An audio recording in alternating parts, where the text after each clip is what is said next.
Buenas noches. Se esconde detrás de algunas fachadas que parecen amables y tranquilas la maldad. Y en el crimen parece que sucede algo parecido.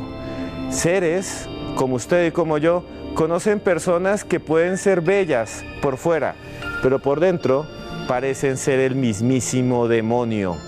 Bienvenidos esta noche a nuestro especial sobre criminales extraños aquí en Más Allá.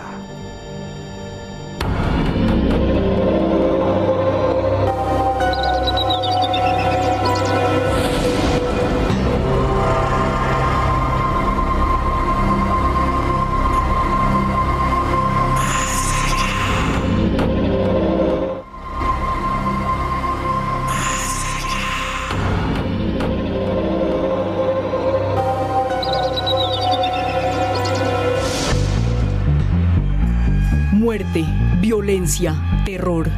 Algunos afirman que no hay edad para el crimen y muchos casos parecen confirmarlo.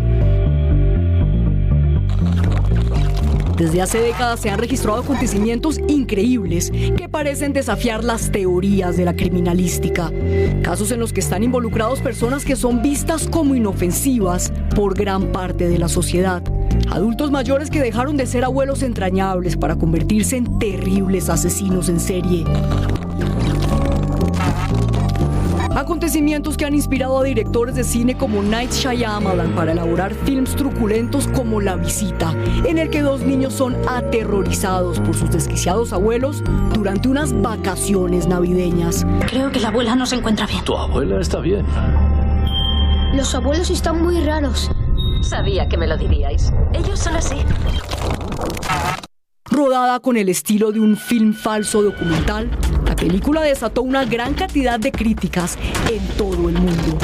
Acompáñenos esta noche a conocer el caso de Tamara Samsonova, una anciana rusa y asesina en serie, y la extraña epidemia de adultos mayores criminales en Japón. Solo aquí, en Más Allá.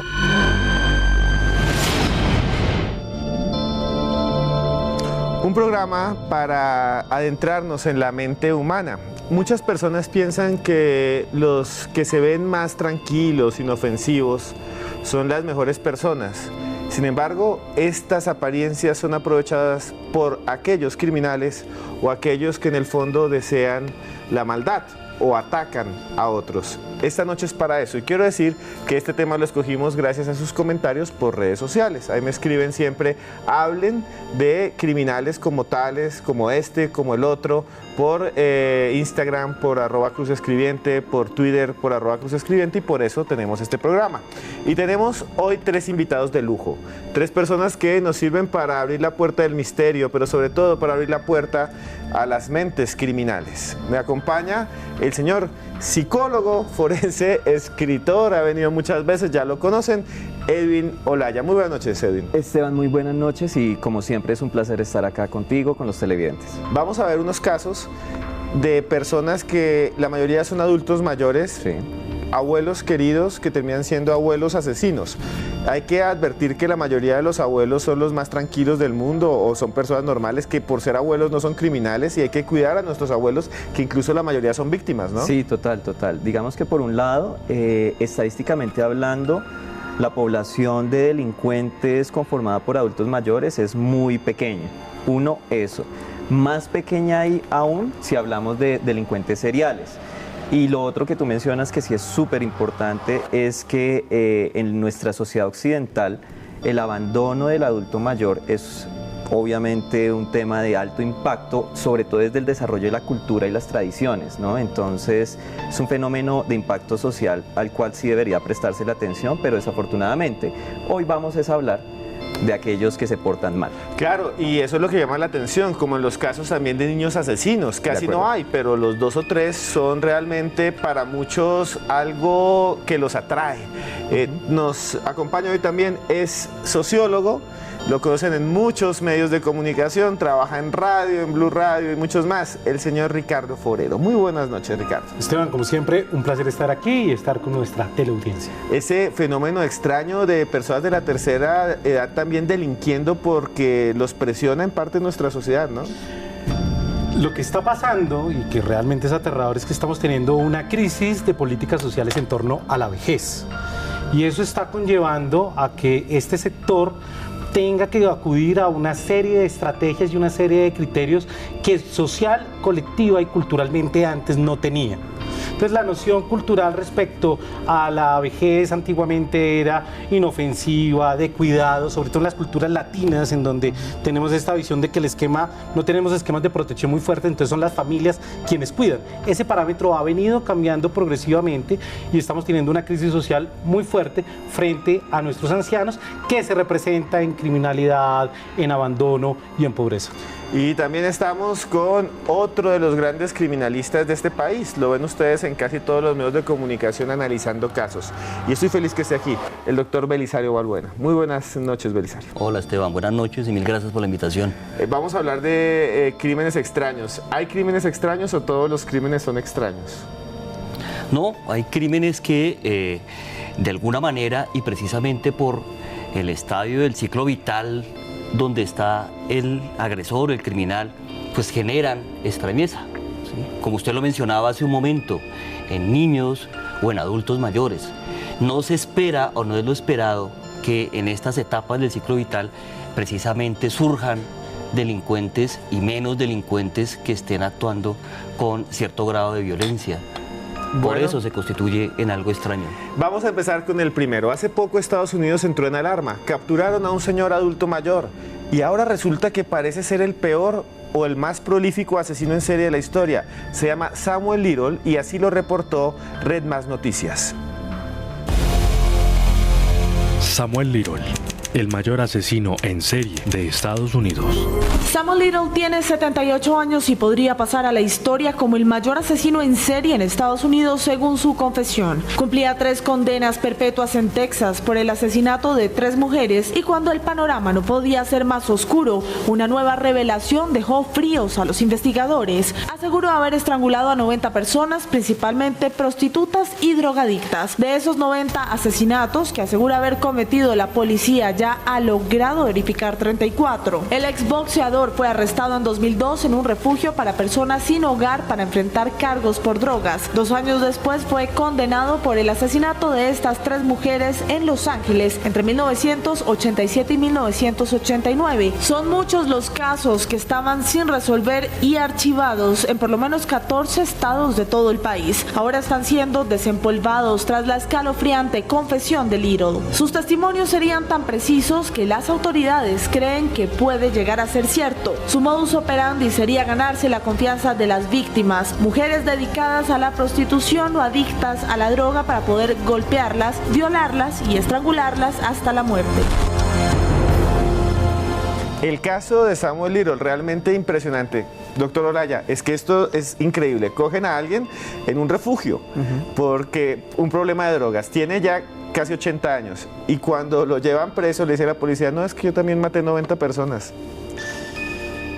¿Qué decir al respecto? Pues uno, que la totalidad de las víctimas, al menos que se ha mencionado y que es un aproximado hasta el día de hoy, 90, es a partir de el autorreporte que él brinda.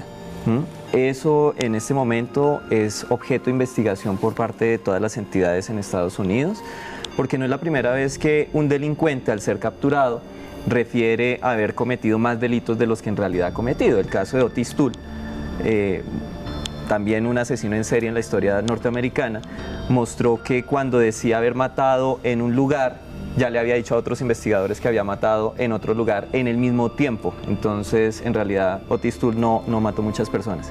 El punto es que lo que llama la atención es que justo en este momento Little decida abrir la caja de Pandora diciendo yo maté de todas estas personas.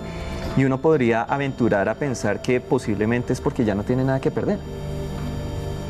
Entonces, una víctima más, una víctima menos, ha vivido de la asistencia norteamericana, o sea, no va a cambiar mucho salvo que en algún estado pidan su muerte, pero más allá de eso no va a cambiar nada. Señor Belisario, ¿cómo entender esto? ¿Cómo entender que un anciano, después de tantos tiempos, sin que lo capturen, diga, no, yo maté 90 personas, si es cierto, si fuera cierto? Pues parte de la evidencia está mostrando que efectivamente tiene un gran número de víctimas, ¿sí? Se han logrado vincular al menos 50 de las 93 que él dice que ha asesinado, inclusive con unos detalles muy precisos que le han llamado la atención a los investigadores. Más que el hecho de que no tenga nada que perder, puede obedecer incluso a su mismo perfil y a sus rasgos de narcisismo, de psicopatía, porque de pronto quienes pueden revisar por medios abiertos la actitud y el lenguaje no verbal de ese sujeto, pues él se muestra desafiante, sin remordimiento, parece que le gusta ser el centro de atención de las cámaras y de lo que está pasando a su alrededor. Entonces son sujetos que inclusive el confesar ese tipo de crímenes lo que hace es alimentar su propio ego. Señor Forero, esto es nada menos que algo que sucede en Estados Unidos, supuestamente la sociedad más avanzada técnica y criminalísticamente del mundo en captura. ¿Cómo se les pasa tanto tiempo y tantas víctimas sin que las capturen? ¿Será porque eran prostitutas y no le importaban al sistema? Sin lugar a dudas, el perfil de las víctimas que tenía este asesino en serie eran personas marginadas, escogía primordialmente mujeres que tenían problemas de adicción a las drogas y que no tenían familia.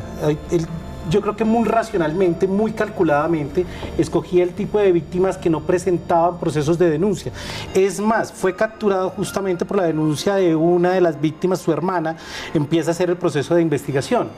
Y pues estos procesos, estos temas muestran crisis sociales muy fuertes. Yo quiero señalar que uno de los rasgos, obviamente hay excepciones a la norma, de este tipo de asesinos es que están en ambientes sociales marginales, crecieron en situaciones de pobreza que pues obviamente sumado a una serie de condicionamientos de carácter psicológico y demás, coayudan a presentar este tipo de características. Bueno, señores, los casos más impresionantes vienen a continuación, pero antes de eso les recomendamos este libro, El Diario del Liceo, la última entrega de Caballo de Troya, la definitiva de JJ Benítez, está en cualquier librería del país, gracias a Tatiana Editorial Planeta.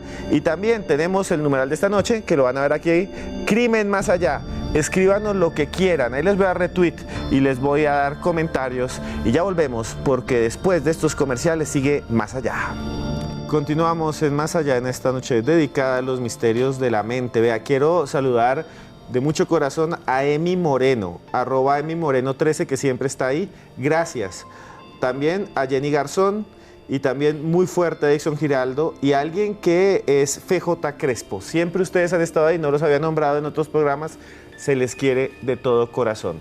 Pero en San Petersburgo, en Rusia, apareció hace poco tiempo un caso sorprendente. Una abuela llamada Tamara Sansonova, una abuela que asombró a todos con algo nefasto y terrible. Obsérvenlo en esta historia.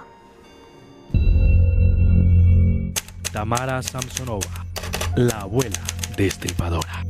Parecía una tímida abuela refugiada en su casa de la calle Dimitrovka en San Petersburgo, pero era una terrible asesina. Tamara Samsonova fue detenida en 2015 tras haber sido grabada por las cámaras de seguridad que hay junto a su casa, transportando lo que parece ser el cuerpo de Valentina Ulanova, de 79 años, a quien ella cuidaba. Al parecer, Samsonova atiborró a su víctima con pastillas para dormir. La cortó en trozos mientras todavía estaba viva, los guardó en una olla y la bajó en el ascensor. Un diario hallado en su casa apunta que el horror va mucho más allá. En el cuaderno, la anciana cuenta en ruso, alemán e inglés los detalles de los asesinatos de al menos 10 personas. Describe con dibujos incluso cómo desmembró a sus víctimas y habla del caso de su marido, que desapareció en 2005 y cuyo cuerpo nunca fue encontrado. Tras ser detenida, apenas se mostró apesadumbrada por lo que había hecho. Parecía no preocuparle el castigo que pudiera recibir. Solo le preocupaba que todos los vecinos se iban a enterar. Al ser fotografiada por la prensa en los juzgados, lanzó un beso a los investigadores. Durante su juicio afirmó: lo hice todo deliberadamente, no hay manera de vivir. Con este último asesinato cierro un capítulo. Usted decide. Al fin y al cabo, soy culpable. Merezco un castigo. ¿Qué se esconde en la mente de esta terrible asesina? ¿Por qué mataba a sus vecinos? Expertos lo analizan en Más Allá. Un caso aterrador. Doctor Edwin Olaya, ¿Qué puede haber en la mente de Tamara Sansonova? Bueno, es un caso extraño de por sí, de ahí el hashtag de este programa el día de hoy. No es usual, ya lo dijimos, no es usual, y mucho menos es usual que una persona con esta edad despliegue tal grado de violencia, ya lo mencionaba Belisario. Usualmente los ancianos son empleados más como medios para delinquir que como los autores del delito. Y mucho menos, pues acá, el espectáculo de sangre que ocasiona, sí llama la atención, más allá de poner etiquetas psicológicas o psiquiátricas a Tamara, sí llama la atención su comportamiento algo desenfadado, ¿sí? Casi que pseudoencantador con los medios, también su preocupación de que se conozca con sus vecinos lo que hizo. O sea, es bastante atípico y no podemos desconocer el hecho de que a estas edades ya se produce un deterioro cognitivo que puede derivar en ciertos trastornos mentales. Entonces, eso es algo que habría que evaluar, ¿no? Y que tuvieron que haber evaluado para ver cuál es su grado de conciencia y de autodeterminación para llegar a cometer estos delitos. Doctor Belisario, es una persona mayor, que casi no hay delincuentes así, y una mujer, que también las mujeres son más tranquilas que los hombres, digamos. ¿Qué podemos decir de este caso tan extraño?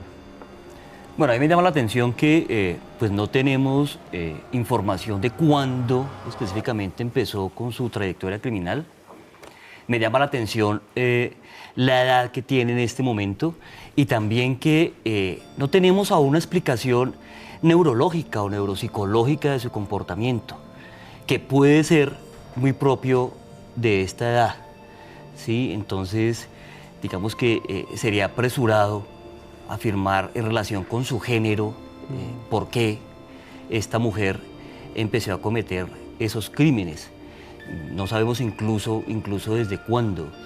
Hay una cosa que me parece interesante, doctor Belisario, es que ella deja un diario en donde va contando lo que va haciendo y su esposo había desaparecido hace unas décadas y nadie lo encuentra. ¿Podría ser su esposo otra víctima?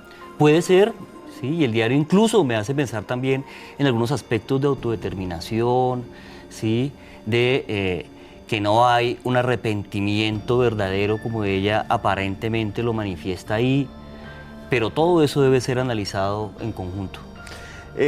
Señor sociólogo Ricardo Forero, ¿cómo reacciona una sociedad frente a esto? ¿Por qué estamos hablando de esto? ¿Porque es realmente extraño que suceda, como el título de este programa? ¿Es un crimen que nunca sucede o realmente estamos nosotros mirando a lo que podría pasar en cualquier momento? Es una transgresión simbólica lo que hay aquí, ¿no? Que genera obviamente estupor por las características. Es mujer, es una persona de edad. Hay una serie de representaciones sociales respecto a eso, ¿no? Es la abuelita del cuento, de lo que estamos hablando. La abuelita vestida de lobo. Y eso genera una tensión y una serie de contradicciones y un llamamiento a una serie de situaciones. Obviamente, los expertos criminólogos lo saben mejor que yo, hay elementos importantes en este tipo de perfiles, que sean discretos, que tengan una apariencia de normalidad, y ese elemento pues conjugado ya a su propia historia, pues evidentemente nos conlleva a mirar este proceso de análisis respecto a la vejez, a la feminidad, porque también es importante señalarlo, estos criterios están cambiando cada vez más. Tengamos en cuenta que la sociedad se está envejeciendo y al envejecerse cada vez más, pues obviamente salen diversos parámetros y diversos elementos que violan esa norma social o esos criterios que tenemos socialmente aceptados. Bueno, señores, algo raro está pasando en Japón con el envejecimiento. Hace unos 20 o 30 años Japón ha experimentado algo que no sucede en otros lugares del mundo, una epidemia de personas mayores que transgreden la ley, no para matar, sino para robar y para hacer otras cosas, buscando, tal vez, no cosas como las que estábamos viendo de sangre, sino buscando cariño y protección. Vean esta nota y después la analizamos juntos. Japón es el país más envejecido del mundo. Casi el 30% de su población supera los 65 años y cada vez son más los ancianos, ya que las parejas jóvenes no quieren tener hijos. En 1990, los delitos cometidos por mayores de 60 años llegaba al 4% del total, según datos de la Agencia Nacional de Policía. En la actualidad, los delitos cometidos por mayores de 60 años llegan al 25%, un aumento del 600%. En el 90% de los casos, los ancianos y ancianas cometían los crímenes no por necesidad, sino para poder ir a la cárcel y sentirse menos solos. Y el fenómeno es mayor en las mujeres, que se sienten cuidadas y escuchadas por las guardias. Muchos cumplen penas de hasta 3 años y lo dramático es que al ser liberados vuelven a cometer otro delito para retornar a prisión.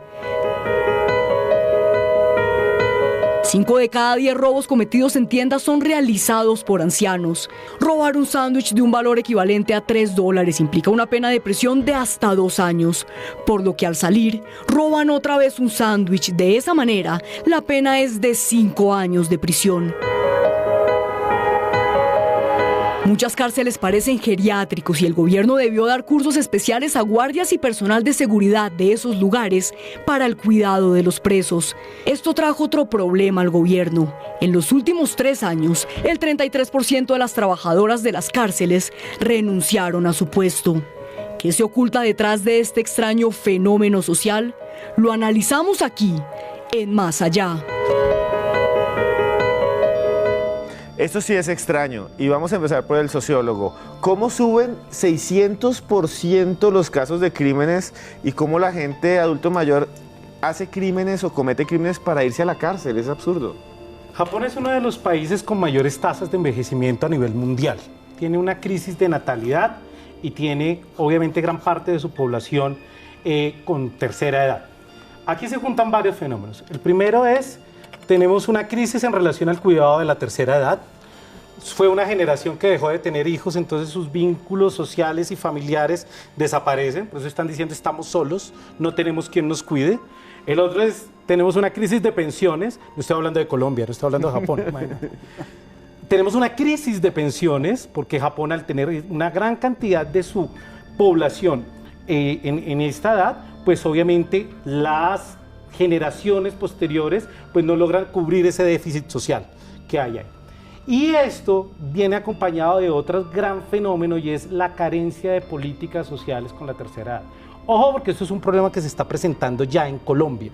Las últimas cifras del DANE nos muestran claramente que la población se está envejeciendo, o sea, esta generación cada vez más tiene menos hijos y vamos a vivir cada vez más. Acompañado con esto, al no tener esas políticas, la decisión de muchos de los individuos, ¿cuál es? Si no tengo familia que me cuide, tampoco tengo un Estado que me logre brindar un cobijo, pues el mejor experimento puede ser la cárcel, en donde tengo comida, tengo desayuno, almuerzo, comida, tengo un sistema de protección obligado por el Estado y puedo compartir con otros. Entonces, una grave síntoma de la crisis social que está presentando el país. Y además tiene salud, comida y amigos. Y eso se ve comúnmente en algunos criminales que el mundo de la cárcel y salen y reinciden para volver. Doctor Belisario. Sí, pero a otros niveles. Aquí lo que menciona Ricardo me parece muy, muy interesante. ¿Sí? Estamos hablando de cárceles de Japón donde hay comodidad, donde no hay hacinamiento, ¿sí? Donde estas personas de tercera edad no son agredidas por otros internos. Por eso aquí este fenómeno pues difícilmente ocurriría. Sí nos ocurre en unos niveles, conozco por ejemplo situaciones que se presentan en la cárcel distrital donde varios consumidores de droga, indigentes, salen, reinciden con el solo objetivo de volver nuevamente para tener comida, un techo, una manutención por parte del Estado. Pero es en sí mismo un fenómeno diferente. También el nivel de criminalidad, hablando de Japón, volviendo al tema de Japón, pues es diferente. Ellos no están involucrándose en crímenes de alto impacto ni en crímenes seriales para ingresar a prisión. Señor Olaya, ¿qué piensa de todo lo que hemos visto? Rápidamente, para irnos a comerciales. Creo que la clave la puso Ricardo. Hay un cambio en los códigos conductuales y relacionales en Japón. Antes, los ancianos eran venerados y por lo tanto se les procuraba dar la mejor calidad de vida. Ahora no. Y eso tiene que ver con el fenómeno, yo creo que global, Ricardo, de que el individuo cada vez está más solo y aislado, y pensando en sí mismo. Por lo tanto, los ancianos que ya generan una demanda mayor de atención, de cuidado, pues los dejamos de un lado, pero lo cierto es que la necesidad humana humana, casi que biológica, de asociarse siempre va a estar presente. Y la cárcel, el delito como mecanismo de asociación y de obtención de afecto, está surgiendo. Bueno, señores, nos vamos a comerciales y les recomendamos este libro, La isla del Dr. Moreau.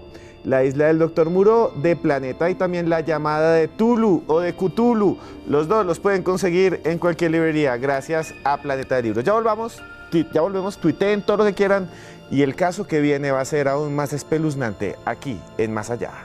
Continuamos en Más Allá y un saludo grandísimo a la gente de Bucaramanga que nos escribe. Mucha gente nos ve en esa ciudad y de verdad, de todo corazón, nos está escribiendo con Crimen Más Allá. Gracias.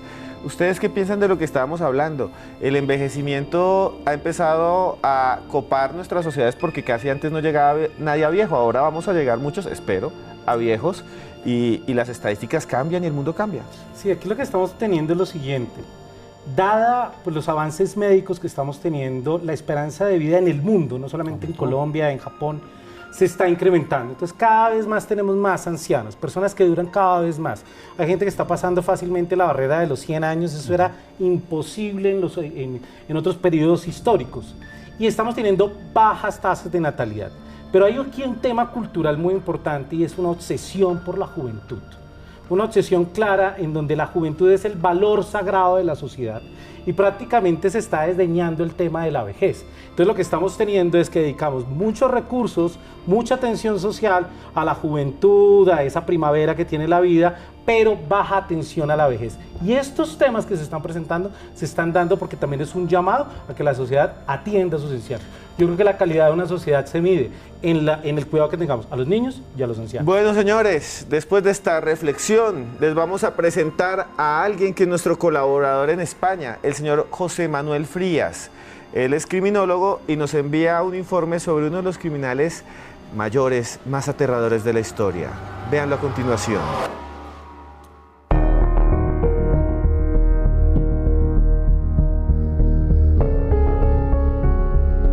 Aunque hablar de Albert Fish es hablar de un personaje que cometió buena parte de sus crímenes siendo un hombre con una edad bastante avanzada, siendo prácticamente un anciano, es cierto que esas tendencias asesinas o por lo menos masoquistas le venían desde pequeño, casi a nivel genético. De hecho, sabemos que su madre había tenido tendencias psicóticas y que eso era algo que le venía de sus antepasados.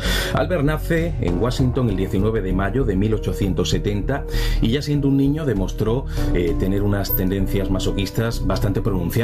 Él se hacía daño a sí mismo dándose alfileres en los genitales, incluso cuando secuestraba a algún perro o algún gato de la zona, los torturaba hasta la muerte. En el año 1898 ocurre algo muy interesante y que además es común en algunos otros asesinos en serie, y es que Albert se casa, tiene 6 hijos, pero de puertas para adentro es un personaje maravilloso. O sea, es un marido idílico, es un padre cariñoso, pero de puertas para afuera era una auténtica bestia. Su primera víctima conocida es Billy Gaffney, es un niño que es secuestrado por Albert en Brooklyn el 11 de febrero de 1927 y una vez que se lo lleva al lugar donde iba a cometer el crimen, lo ata, lo amordaza, le pega latigazos, pero sobre todo la parte más siniestra es cuando empieza a arrancarle la nariz, las orejas, la lengua, los ojos, lo apuñala en el vientre para poder ir bebiendo la sangre que iba manando, pero hay un aspecto incluso todavía más tenebroso y es que trocea el pene, los testículos y las nalgas y llega a hacer una especie de guiso con cebollas y zanahorias, comentando cuando ya fue detenido que las nalgas especialmente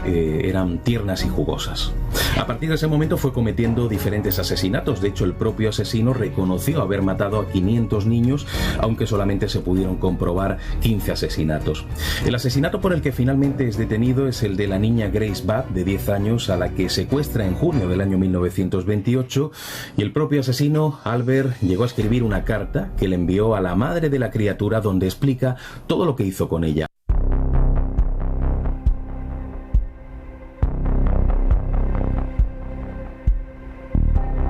Llegaron a pasar 6 años sin que se supiera quién había sido el asesino de aquella niña, y cuando finalmente el caso estuvo a punto de ser archivado debido a un pequeño descuido de Albert Fish, fue detenido el 13 de diciembre del año 1934.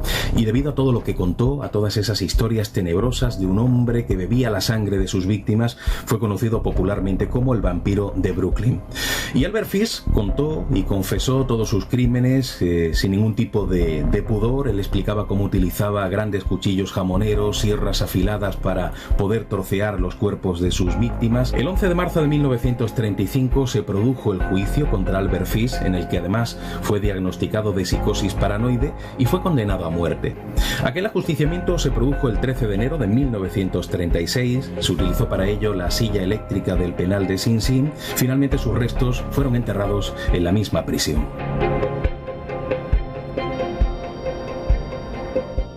Un caso aterrador que nos pone a todos la piel de gallina. Doctor Olaya, ¿qué podemos hablar de esto horrendo que hizo Albert Fish?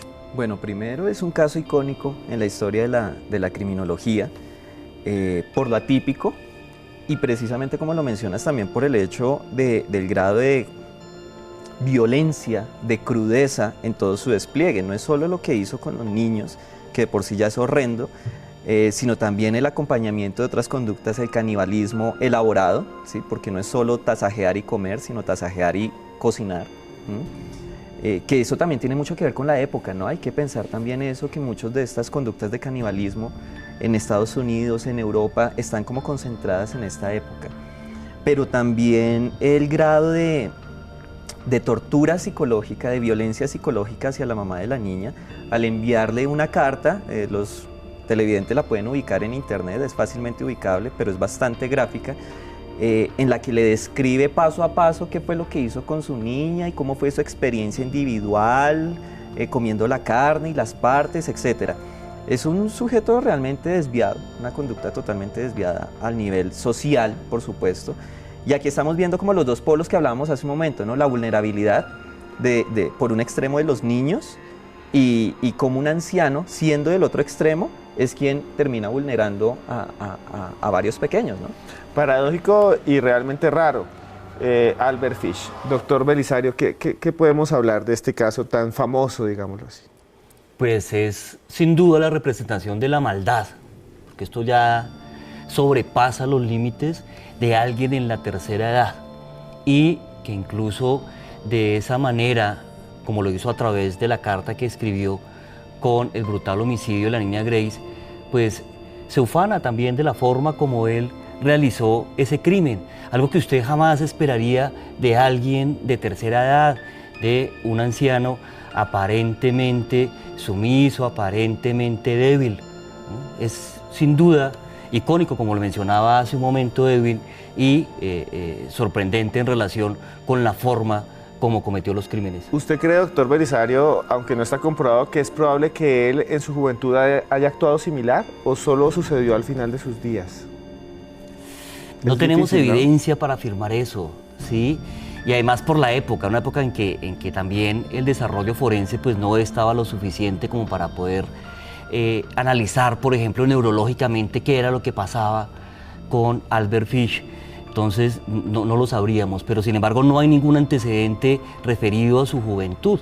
Todo está en su edad adulta y en su edad de tercera edad incluso. Cambiándose el nombre, cambiando su aspecto, todo, la juventud de él es un misterio. Sí, sigue siendo un misterio. Hay una referencia en relación con su mamá, la cantidad de hijos que tuvo, unos que vivieron, que no. Él incluso al parecer tomó el nombre de un hermano, se cambia su propio nombre, pero no tenemos más referencias que nos permitan de alguna manera generar evidencia como de cuál fue ese desarrollo y si a temprana edad comenzó su escalada criminal. Señor sociólogo, dentro de los grandes criminalistas del mundo siempre se estudia la sociología criminal. ¿Cómo explicaría usted que surja un individuo de estas características en una sociedad? Bueno, son múltiples factores. Uno no puede sobredimensionar los diversos factores sociales, psicológicos, mentales, familiares y demás. Pero sí hay una serie de elementos y de aspectos que nos pueden ayudar a explicar por qué se presentan este tipo de fenómenos. Es, como lo señalaba muy bien, el tema del crecimiento de estas grandes urbes en los Estados Unidos, ¿sí? Este sentido anónimo que se empieza a configurar en Europa y en Estados Unidos con la sociedad industrial, la que empieza a mimetizar este tipo de comportamientos.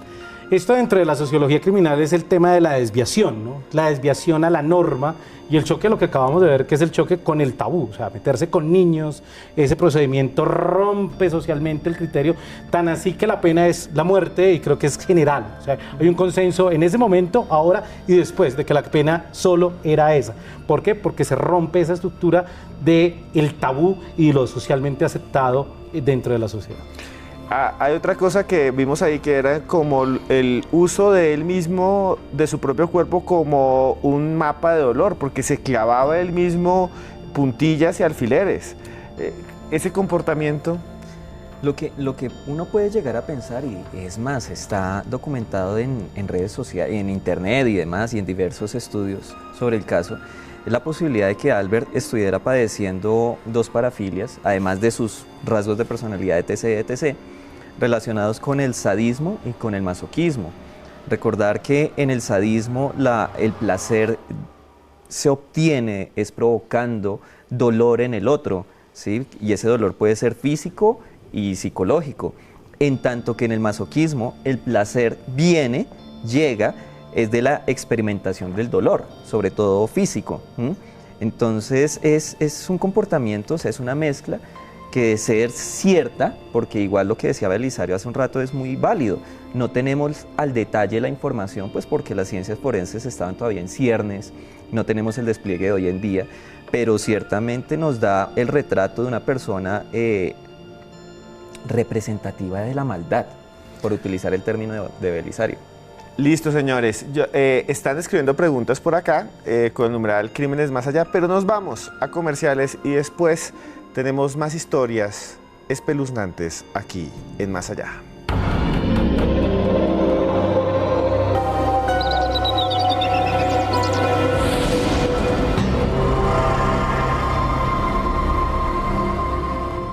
Y continuamos en Más Allá en esta noche dedicada al misterio. Si les gustan estos casos, hay este libro, Vampiros, Caníbales y Payasos Asesinos, de su servidor. Yo lo escribí, pueden ver casos horrendos ahí. Bienvenidos al infierno, léanlo.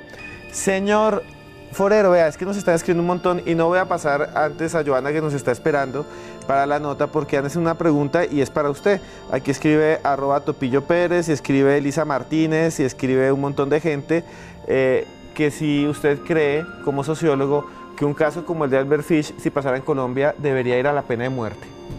Bueno, este es un debate muy amplio, muy interesante la pregunta. Las políticas en relación a la pena de muerte son disuasivas. La estrategia es que estos crímenes no pasen porque la pena máxima que se puede dar socialmente es la muerte. Pero lo que hemos visto en la evidencia en otros países es que pese a que se dé esta penalidad máxima, no se reduce la tasa. Y hay otro criterio que es muy importante siempre analizar en torno a la pena de muerte. Y es que si tenemos un sistema judicial débil, con problemas de criminalística, con problemas generales, no es tan fácil determinar si la persona es culpable o no. Si tienes como penalidad la muerte, una vez hecha no hay posibilidad de retroceder. Entonces es un debate social muy amplio y hay que tener las aristas respecto al tema. Listo, señores, era lo que ustedes preguntan con el numeral de esta noche, que es Crimen Más Allá. Ahí no me equivoqué, decía crímenes, Joana me corrigió. Y entonces ustedes, ahora sí, recibamos a Joana con su sección Más Allá Plus. Muy buenas noches, Joana. Buenas noches, Esteban. Hoy le traigo la historia de Leonarda Ianculli, una italiana, una historia que mezcla el crimen, la superstición y la brujería. Fue una hija no deseada, pues a su madre la violaron, una mujer que estaba con muchísimos problemas, que además, después de darse cuenta que estaba embarazada de su violador, se dedicó al alcohol. Cuando era adolescente, Leonarda se enamoró de un comerciante. Sin embargo, su madre siempre había esperado que cumpliera la mayoría de edad para emparentarla con un familiar suyo.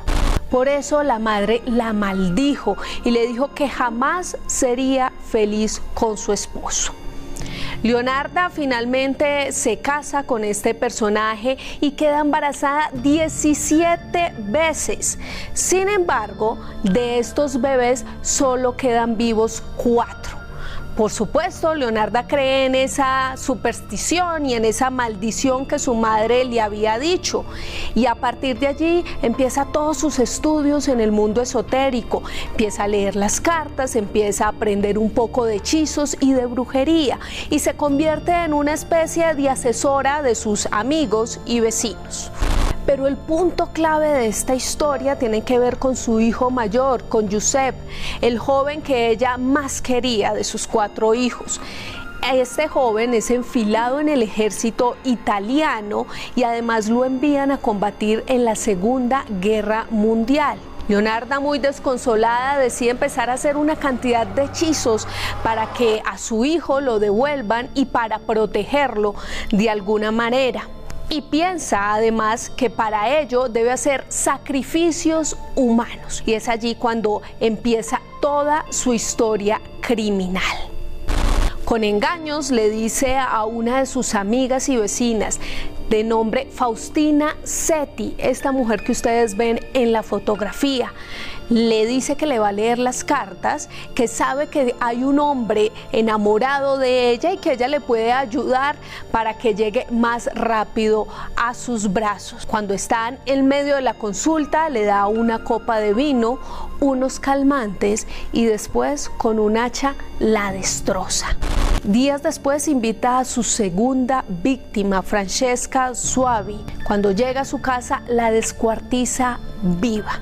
Lo que hacía con estos cadáveres era algunos pasteles que luego repartía entre sus vecinos. Y su última víctima es Virginia Casiopo. A ella también la engaña, le dice que le va a ayudar con un trabajo. Pero Virginia es precavida, le avisa a una de sus cuñadas que va a estar en casa de Leonarda. Precisamente la descuartiza, igual que a sus anteriores víctimas. Pero este relato que ella misma dice cuando es capturada es realmente estremecedor. Acabó en la olla como las otras 2, pero su carne era tan blanca y tenía tanta grasa que cuando se derritió le añadí un tarrito de colonia y después de una larga cocción salieron unos cremosos jabones. Leonarda es capturada porque la cuñada de Virginia empieza a sospechar, después de varios días de no tener respuesta de dónde estaba esta mujer. Se acuerda que ella le había advertido que iba para casa de la italiana, de la pitonisa. Va hasta allí con la policía y descubren todo el laboratorio que tenía Virginia, esa dulce anciana aparentemente. En el armario, algunas partes de cuerpo de sus víctimas. En la cocina, los pasteles y los jabones en los que había convertido a sus víctimas. Finalmente fue condenada a 30 años de prisión y 3 de ellos debía pasarlos en un sanatorio porque la declararon una semienferma mental. Los invito a que opinen de nuestras macabras historias del día de hoy con nuestro numeral y nos vemos en 8 días con otro Más Allá Plus. Bueno, señores, yo no sé si estoy muy sensible y eso que yo escribo sobre estos temas, pero los de hoy sí están espantosos, o sea, yo estoy pegado del techo. Así que yo creo que ustedes van a comer muy bien y a dormir muy bien después del programa. Después de que les digas feliz noche. Y bueno, hay unos pocillos que tengo acá que son de PAF Digital, los encuentran en Instagram, gracias a ellos los tenemos, son muy buenos, se los recomiendo, vean, ahí ven el ovni. Señor Olaya, como para bajar un poco la tensión, porque es que esta historia de alguien que mata, cocina y hace jabones, ¿qué hay en la cabeza de esta señora? Mira que en lo que nos cuenta Joana hay una serie de eventos y situaciones que no sé, al menos a mí así por encimita me da a pensar que Leonarda tenía una especie de pensamiento muy esotérico, muy místico. Si bien es cierto lo que hace con los cuerpos es muy práctico, y en algunos casos alguien podría pensar, o uno podría pensar que es algo muy de modus operandi, es decir, era la forma más práctica de deshacerse de los cuerpos, pero también la cocción y la elaboración de platos. Yo pienso que el dictamen final de semi-enferma mental sí tendría algún tipo de sustento, ¿sí? Un pensamiento distorsionado, es un comportamiento muy extraño. Quizás ella en su paralógica, es decir, no en la lógica que todos podríamos manejar habitualmente, sino en su cabeza y cómo percibía el mundo, para ella estaba bien. De hecho, no queda claro en realidad por qué las mata. Y esa parte de la motivación sería fundamental llegar en algún momento a esclarecerla para entender por qué hizo o dejó de hacer con sus víctimas. ¿Qué piensa el señor Belisario? Es que es aterrador. Mira, a mí me llama la atención el punto de quiebre donde ella presuntamente comenzó a matar y se relaciona con su hijo y la situación de la Segunda Guerra Mundial. Coincido con Edwin en el tema incluso psicótico. Aquí hay algo no solamente de las prácticas esotéricas que ella hacía, de las cuales se convencía, sino seguramente hubo aquí alguna situación de tipo psicótica, de esquizofrenia, que facilitó de alguna manera la comisión de los crímenes y lo que ella llegó a elaborar con esos crímenes, no solamente a nivel de la cocción, sino inclusive los productos o los jabones de los cuales ella se gana su mote. Aquí hay algo, sin lugar a dudas, psiquiátrico, de trastorno mental, que sí estaba presente. Señor Forero, hay algo aterrador con los jabones siempre, ¿no? La leyenda nazi de hacer jabones con los muertos, lo de que el cuerpo que se convirtió en jabón solo, que tienen allá en el Museo de Smithsonian en Estados Unidos, es como algo simbólico lo del jabón también, ¿no? Total. Recordemos que el origen del jabón está justamente relacionado con que empezaron a descubrir que en los lugares en donde botaban cuerpos o quemaban cuerpos, en los ríos, las mujeres empezaron a determinar que se podía lavar mejor la ropa. O sea, hay una relación simbólica y práctica ahí. Pero también hay otro elemento que es muy importante, y es que para muchas culturas el cuerpo humano, sus fluidos, tienen un poder simbólico y mágico. Entonces ahí puede haber una serie de relaciones entre cometo el crimen y me limpio con el jabón del otro. Digamos, hay elementos simbólicos que están muy relacionados, la toma de sangre, hay una serie de rituales simbólicos de carácter sociológico y antropológico que están muy relacionados frente a una serie de ritos y de criterios específicos. Bueno, señor, después de esto ya nos vamos. Rápidamente, ¿cuál es su red social, señor? ¿Dónde lo consiguen? En Facebook, Edwin Olaya, y en Twitter, OlayaM. Señor Belisario, ¿dónde lo consiguen si le quiere hacer una consulta de criminología o algo así? Claro que sí. En Twitter con @belferforense. ¿Y el señor sociólogo, cómo lo buscan? En Twitter, Ricardo Forero, y en Facebook también, Ricardo Forero. Y feliz noche. Duerman bien. Buen provecho. Buen provecho. Cómanse un goulash. Pero acá también nos hemos dado cuenta que para la maldad no hay edad. No hay edad para la maldad. Pero hay que cuidar a nuestros ancianos. Viejos. Ustedes no se vayan, porque dentro de 8 días nos volvemos a ver aquí. Y recuerde que por más lejos que andemos, siempre habrá un más allá.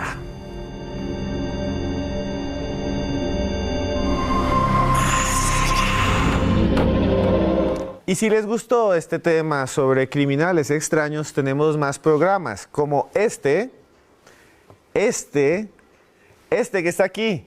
Y si quiere y les gusta más allá, síganos acá en el botoncito rojo. Nos vemos.